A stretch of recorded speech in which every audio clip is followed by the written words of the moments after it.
कोंडा नाही राहिला पाहिजे. आपण काही लोक मैद्याच्या बनवतात किंवा मैदा आणि गव्हाच्या बनवतात. आम्ही नुसते गव्हाच्या पिठाचे बनवणार आहे. आणि एक चमचाभर तेल टाकायचं.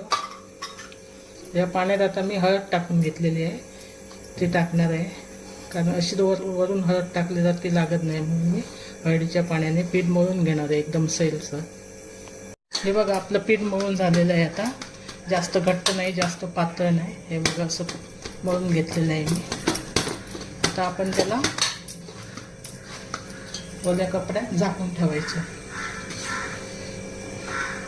असं झाकून ठेवायचं 1 तासभर. तोपर्यंत पुरण शिजेल आपलं.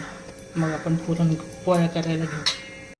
कटाच्या आमटीसाठी आपल्याला लागणार आहे, हे एक कांदा मोठा उभा कापून घेतलेला आहे, खोबरं घेतलेलं आहे कापून, आलं, लसूण, कढीपत्ता आणि कोथिंबीर हे सगळं आपण आता भाजून घेणार आहोत.